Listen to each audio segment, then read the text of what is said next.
It's definitely a really interesting time in online advertising, and the ecosystem that we've built over the last 15, maybe 20 years is really not the ecosystem that we're going to be taking forward into the next 20 years. I think one of the biggest challenges that I'm seeing right now is just how dependent we've become on a relatively small handful of platforms. And especially given that these platforms kind of arose out of a time when mobile wasn't the primary and predominant device, and were really optimized more for a display advertising universe. Now they've adapted marvelously, obviously, because they have so much resources and have such a significant competitive advantage. But it is a period of transition in which we're stepping away and really challenging the very foundations of advertising, of digital advertising, and looking at systems like the third-party cookie that, technically speaking, was never really intended to carry on its back this really, really hundreds of billions of dollars a year heavy industry. It was really just meant as a tool for browsers to store short-lived data. So we've built a lot of really sophisticated technology on top of relatively porous foundations. And now that we're at it, that we've been at it for about 2 decades, it's time to revisit those foundations and make sure that they're strong and rebuilt and set for the next 20 years. So I see a lot of opportunity in revisiting things that seemed like they're settled law. So things around measurement, things around interpreting which channels and are the most effective, and how several different addressable and non-addressable channels together make for a compelling media plan, all in an environment where users are no longer in a mode of scarcity, where there's abundance of content, abundance of options, abundance of things that could attract their attention and they could spend watching, versus 20 years ago, when everybody would tune in to Thursday night on NBC, because if you didn't, you literally had nothing to talk about with your colleagues the following day or the following week. It's a very, very different universe, this abundance universe that we're walking into.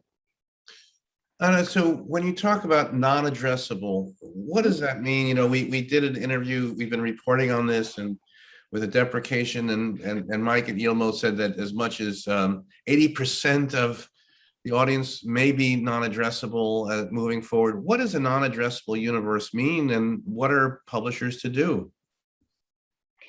Non-addressable used to mean traditional advertising channels. So think linear television, think old school OOH, out of home, or print, radio, those kinds of things, where you really had an approximation of your audience. And there's a really lengthy cycle between exposing somebody or potentially exposing somebody to an advertisement and being able to interpret the results of whether or not that campaign worked. Non-addressable in a digital sense is quite different. It really means that we're losing this component of addressability that we've had over the last 10-ish or so years of mobile advertising that made mobile advertising addressable. And this is largely due to the changes that Apple and shortly Google are implementing as the 2 leaders in the mobile digital marketing ecosystem. And so for a lot of publishers who have not invested in their own data strategies and their own data and technology stacks, this is going to come as a big challenge, because as you've noted, all of a sudden a significant portion of their audience is going to appear like it's disappeared overnight. Publishers who are going to be less affected, but the reverberation through the system is quite significant. And to make matters worse, it actually benefits the platforms in an outsized way compared to the publisher ecosystem. So my advice for publishers would be, as usual, make sure you're investing in a data strategy, make sure you understand who are the vendors that you're working with, and if your data technology stack is really the data and technology stack that you need for today. We've seen in vendor evaluations that even decisions that were made several years ago, like 2 or 3, not to mention 10 or 15 years ago, some of this technology is that old, that the needs of the publisher or the brand have evolved pretty significantly, and that the tech stack is just not matching up. And this extends not just to the technology, it also extends to the partnership stack. It extends to how you're actually operationalizing marketing internally. There's a lot of different checkboxes to make sure you've checked off, and to make sure that this is a recurring process, not, okay, we've built a data strategy, we've printed it out, we've put it in a drawer somewhere, and now we don't need to think about it for the next 5 years. That would not be how to approach this very, very rapidly evolving space. So Anna, you have a lot of challenges in the marketplace I'm sure you're dealing with as an advisor. What are some trends that you're seeing moving forward, or where are things developing kind of out of this whole transition, and how is Sparrow guiding its clients? And give us some scenarios. Sure, but a really common scenario that we run into is not really understanding the scope of what's involved in building a data strategy. Many companies approach it from a purely programmatic standpoint, as opposed to understanding the larger implications of managing customer data. Then some of those applications extend well beyond marketing. And we're seeing that there's a couple of different challenges. One is simply of awareness.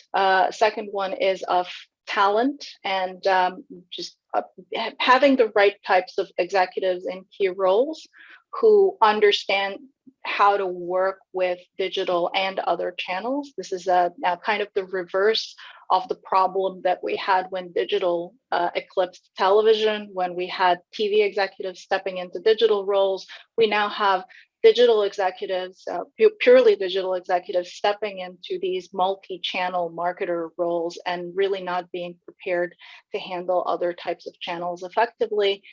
And really, most of these challenges that we're seeing today manifest themselves as, hey, I need a go-to-market strategy, or hey, I need you to help me with this particular type of positioning. And really, they are about change management. So for us, that translates into a lot of, okay, let's understand where you are strategy-wise first. Let's understand if you have the right team and the right organizational structure to support this. Do you have the right partnerships in place to be able to execute? And so turning that really well-designed strategy, assuming you have one, into something actionable is where a lot of companies struggle today and ultimately fail. It's also oftentimes very difficult to get funding, internal funding, for like a strategy project. And if I had one piece of advice for both publishers, technology companies, and brands, is that this is the time to invest in really being comprehensive and ambitious and understanding what are all of your different options, as opposed to starting with, oh, we need, pick your 3-letter acronym type of technology, and we have budget for it, and we need to deploy it this year, because that leads to very lopsided stacks, and that leads to the lack of flexibility that you're going to need in this transition between the ad tech and martech systems of and the ones that are going to be taking us into the next 10 to 20 years.